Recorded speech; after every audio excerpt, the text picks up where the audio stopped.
علی علی حق ہے علی حق ہے علی حق ہے علی علی جدھر حق ہے ادھر مولا، جدھر حق ہے ادھر مولا، جدھر مولا ادھر حق ہے۔ کمپلیٹ کرتے ہوئے میں آپ کی خدمت میں ایک مختصر سی حدیث سنا کے میں منزل مصائب پہ جاؤں. اور اب یہ کہ یہ وہ ہیں کہ چیزیں کہ جن سے بچنا ہے، یا جب یہ غلط کام نہیں کرنے، زبان کی حفاظت کرنی ہے، مطلب زبان سے کوئی غلط کام نہ ہونے پائے بات.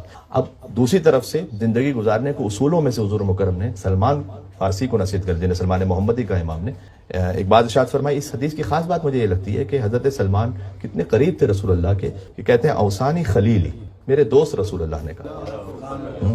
اللہ کے خلیل ہے ابراہیم علیہ السلام، رسول اللہ کے خلیل ہیں سلمان محمدی. ایک مل کے صلوات بھیجیے گا. اور محمد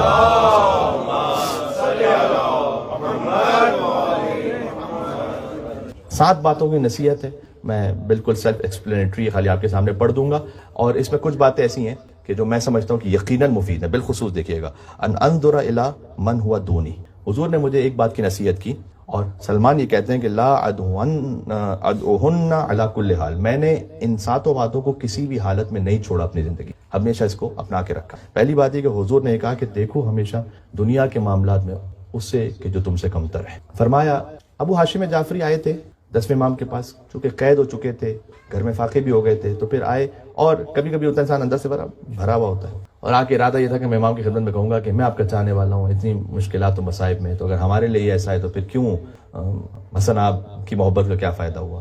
تو امام کے پاس آیا، اب بڑے اچھے صحابی امام کے، آ کے بیٹھ گئے امام کے پاس، بولنے کی جرت نہیں کر سکے. تو امام تو جانتے ہیں کہ دل میں کیا ہے، تو امام نے خود ہی کہا کہ ابو ہاشم تم شکایت کرنے آئے ہو میرے پاس، پہلے یہ بتلاؤ کہ جو اللہ نے نعمتیں دی ہیں اس کا شکر ادا کیا ہے، جو اللہ نے دیا ہے پہلے اس کا شکر ادا کیا ہے. کمالا نہیں مجھ سے کوتاہی ہوئی. امام نے کہا اللہ نے تمہیں کم سے کم 3 نعمتیں دی ہیں، اور یہ آپ کو بھی دی ہیں انشاءاللہ. پہلا فرمایا اللہ نے تمہیں ہیلتھ دی، سلامتی. کتنے ایسے لوگ ہیں کہ جن کے پاس یہ ہیلتھ نہیں ہے، یہ نعمت نہیں ہے، پتہ نہیں کتنے ملینز خرچ کرنے کے بعد وہ ایک چاہتے ہوں گے کہ سکون کی نیند لیں. ایک عالم دین ایک جگہ بیان کر رہے تھے کہ میں کسی مومن کے گھر گیا تھا، مجلس پڑھنے گیا تھا، تو میں کسی مومن کے گھر پہ تھا، تو میں نے ان سے کہا کہ واش روم آپ کا یوز کر سکتا ہوں. تو میں گیا، ظاہر ہے کہ 2-3 منٹ بعد وضو کر کے میں آیا، تو مجھے حسرت سے دیکھتے ہوئے کہنے لگے کہ یہ آپ جو 2-3 منٹ میں رفع حاجت سے فارغ ہو کے واپس آ گئے ہیں، مجھے ہفتے میں 10 گھنٹے لگتے ہیں اس کے لیے ڈائلسس پر ہوں. تو میں یہ سوچ رہا ہوں کہ یہ کتنی بڑی نعمت ہے، کتنی نعمتیں جو ہمارے پاس ہیں، ہمیں سوچتے ہی نہیں ہیں اس کے بارے میں، سوچتے ہی نہیں.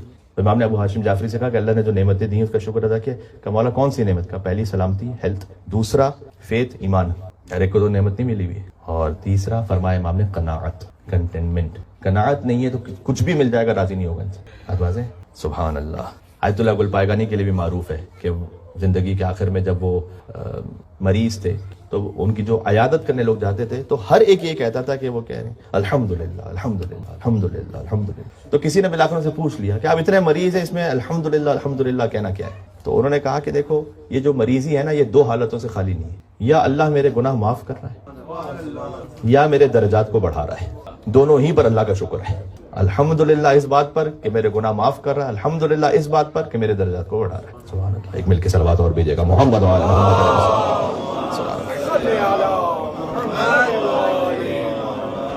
کبھی کبھی بڑے انگریٹفل ہوتے ہیں، بالخصوص ہمیں اپنے بچوں کی تربیت میں بڑا خیال کرنا پڑے گا کہ کتنا ہی مل جائے ان کو آخر میں مثلا ایک شکایت ہی رہتی. تو یہ احساس دل میں رکھنا اور انہیں احساس دلوانا کہ آپ ایمانی اعتبار سے چھوڑ دیں، آپ مادی اعتبار سے بھی دنیا کے 95% لوگوں سے بہتر زندگی گزار رہے ہیں. یعنی دنیا کے معیار کے حساب سے بھی 95% لوگوں سے بہتر زندگی گزار رہے ہیں تقریباً.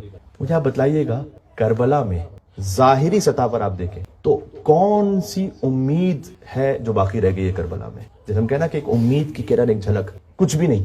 پانی نہیں ہے، غذا نہیں ہے، دشمنوں کا محاصرہ ہے، بیویاں اسیر ہونے کے قریب ہیں، بچے قتل ہو رہے ہیں، شمشیریں لے کر ابا عبداللہ الحسین علیہ السلام کے خون کے پیاسے. کوئی ایک چیز ایسی نہیں ہے کہ جو جس سے ہم کہیں یہ امید ہے اس سے کوئی.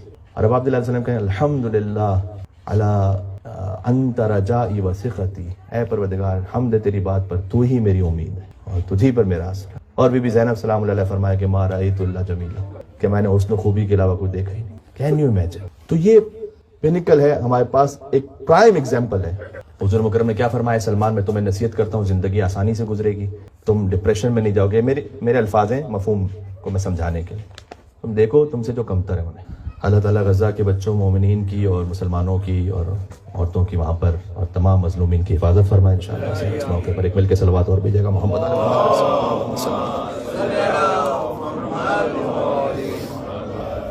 اچھا، خدا کی حمد و ثنا میں ہم ایک جملہ ہے الحمدللہ رب العالمین، بہت اچھا فقرہ ہے، قرآن کی آیت ہے، الحمدللہ علی کل حال، یہ حضور مکرم بار بار کہتے ہیں، ہر حالت میں اللہ کی حمد ہے۔ ایک فقرہ ایسا ہے کہ جس کے اجر کو لکھنے سے ملائکہ عاجز ہیں، الحمدللہ کما ہوا اہل، حمد پروردگار کی ویسی کہ جس کا وہ اہل ہے۔ ملائکہ کہتے ہیں پروردگار اس کے ثواب کو لکھنے سے عاجز، اللہ کہتا ہے یہی حمد لکھ دو، اس کی قیامت میں وہ اجر دوں گا جس کا میں اہل ہوں۔ اس کی مثال ایسی ہے، ایک ڈاکٹر نے آپ کا علاج کیا، مثلا اس کی فیس ہے $10,000، ٹھیک ہے، آپ نے دے دیا، نہیں بھائی اس سے بھی زیادہ ہے 100,000، اوکے وہ بھی دے دی۔ اگر آپ اسے کوئی ایسا گفٹ دینا چاہیں، آپ سے کہیں کہ جو آپ کی پوری لائف کی ورتھ ہے وہ میں آپ کو کچھ دینا چاہتا ہوں، تو وہ کچھ بنے گا؟ وہ کہے گا یار میری زندگی کے برابر کیا ہو سکتا، وہ تو کچھ بھی نہیں ہو سکتا۔ بس یہ ویسا ہی ہے، حمد پروردگار کی ویسی کہ جس کا وہ اہل ہے۔ اب کون جانتا ہے کہ کس حمد کا وہ اہل ہے؟ تو اس کا ثواب لکھنے سے عاجز ہے۔ تو ایک بات یہ ہو گئی، میں اگلی بات کر کے ایک فہرست آپ کو سنا دوں۔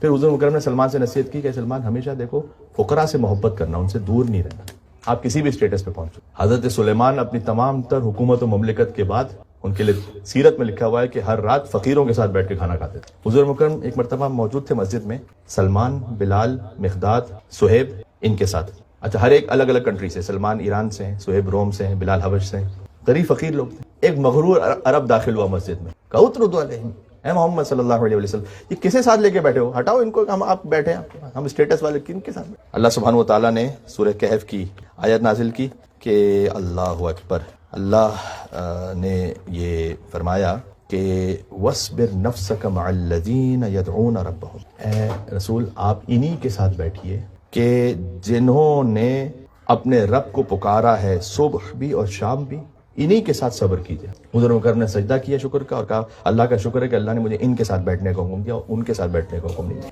پھر فرمایا حضور نے کہ سلمان مجھے تیسری نصیحت تمہیں یہ ہے کہ حق کہنا چاہے کتنا ہی تلخ کیوں نہ ہو، میں اس کو بس پڑھ دیتا ہوں، تشریح کا موقع نہیں رہا، صلہ رحمی کرنا چاہے کوئی تم سے منہ موڑے، تمہارا عزیز تم سے منہ موڑے، تم صلہ رحمی کر۔ ایک بات بڑی امپورٹنٹ ہے، وَلَا أَسْأَلَ النَّاسَ شَيْئًا، جب تک ممکن ہو کسی سے مانگنا نہیں، کچھ کم میں گزارا کر لینا، مانگنا نہیں۔ اور پھر ایک وہ بات کہ جو انشاءاللہ آسان ہے کہ حضور نے مجھے نصیحت کی کہ اکثر یہ کہتے رہو، یہ ذکر آپ کو یاد ہے، میں شروع کروں گا تو آپ میرے ساتھ پڑھیں گے، لا حول ولا قوت الا باللہ، کہ یہ جنت کے خزانوں میں سے خزانہ ہے، اے سلمان یہ کہتے رہنا، یعنی یہ کہ ہر طاقت ہر قوت اللہ ہی کی جانب سے ہوتا وہ یہ کہ جو اللہ چاہتا ہے۔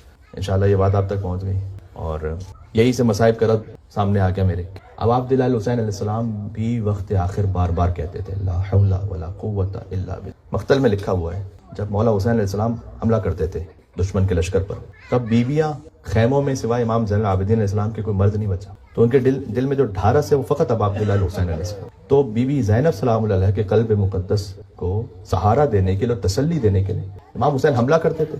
اب بظاہر خیمے سے نظر تو نہیں آ رہا کہ امام حسین السلام جب حملہ کرنے گئے ہیں تو اب وہ شہید ہو گئے ہیں، وہ زندہ ہیں، کیا کیفیت ہے؟ تو امام حسین واپس پلٹتے تھے، خیمے کے قریب آتے تھے اور با آواز بلند کہتے تھے لا حول ولا قوت الا باللہ۔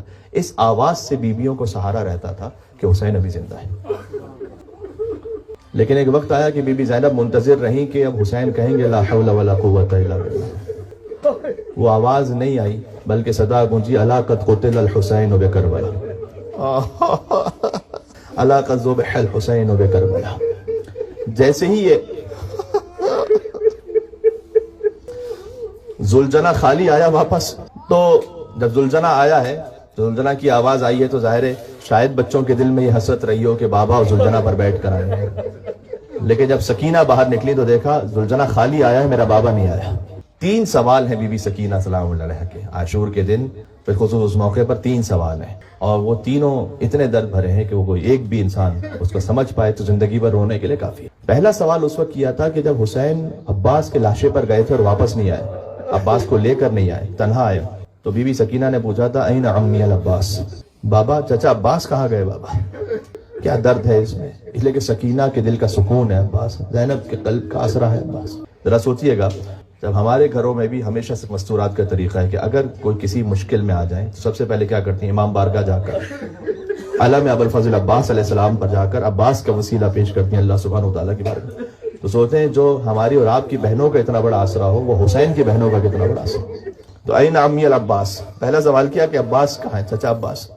دوسرا سوال اس زلجنا کو دیکھ کر کیا جو خالی آیا تھا، کہا سقیا ابھی ام قتل عطشانا، بابا کو کچھ پانی پلایا یا پیاسا مارا؟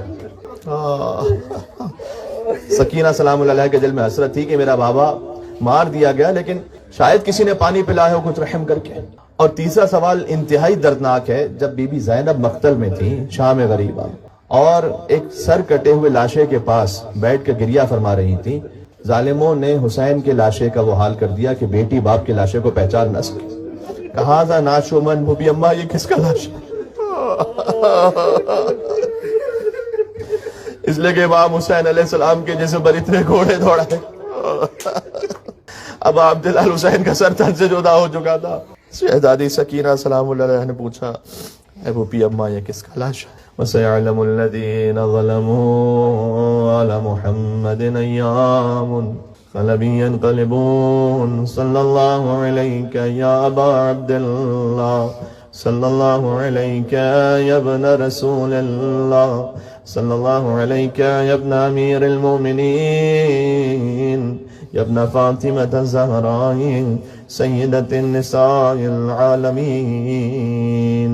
پروردگار اس ذکر کا ثواب، اس گریے کا ثواب یہاں اس قبرستان میں جتنے مرحومین مدفون ہیں ان کی روح کو ایصال کرتے ہیں، اور جہاں جہاں دنیا میں مومنین مرحوم ہیں مدفون ہیں، پروردگار ان کے درجات کو بلندتر فرما، ان کی قبروں کو قرآن و اہل بیت کے نور سے منور فرما، سفر آخرت کو ہمارے لیے آسان فرما، موت کی منزل کو آسان فرما، موت کے وقت کلمہ لا الہ الا اللہ محمد رسول اللہ علی ولی اللہ کہنے کی توفیق عطا فرما، قبر کی پہلی رات امیر المومنین کی شفاعت نصیب فرما، پل صراط پر، اور جب جہنم سے جہاں ہر ایک کو وارد ہونا ہے، وَإِن مِّنكُمْ إِلَّا وَارِدُهَا، قیامت کے لیے ہے کہ جہنم سے ہر ایک کو گزرنا ہے، بس یہ کہ اللہ نجات دے گا صاحبان ایمان کو۔ اور زیارت عاشورہ میں ہے کہ اللہم ارزقنی شفاعت الحسین یوم الورود، جب میں وارد ہو رہا ہوں اس وقت حسین کی شفاعت نصیب فرما پروردگار۔ میدان محشر میں ابا عبداللہ الحسین ان کی والدہ کی شفاعت سے بہرہ مند فرما، ہماری نظروں کو امام زمان علیہ السلام کی زیارت کے لائق بنا، ہمارے قلب کو ان کی محبت کے لائق بنا، ہماری نسلوں کو ان کی نصرت کے لائق بنا، ان کے ظہور پر نور میں تعجیل فرما، تمام مریضوں کی شفا یابی کی نیت سے، وسعت رزق کی نیت سے امام موسیٰ کاظم علیہ السلام کو بالخصوص باب الحوائج کو ہدیہ کرتے ہوئے 3 مرتبہ بآواز بلند صلوات بیتے ہیں محمد و آل محمد، صلی علی محمد و آل محمد، اللہم صلی علی اللہم صلی علی محمد و آل محمد وعجل فرجہم۔ مزید ایک سورہ فاتحہ کی التماس ہے تمام مرحومین کے لیے، بالاخص مرحومہ گجرہ مریم رضوی بنت لیاقت حسین رضوی، زوجہ مرحومہ تھیں جو جناب فاروق نقوی صاحب کی۔ بسم اللہ الرحمن الرحیم۔ علی علی حق ہے، علی حق ہے، علی حق ہے، علی علی جدھر حق ہے ادھر مولا، جدھر حق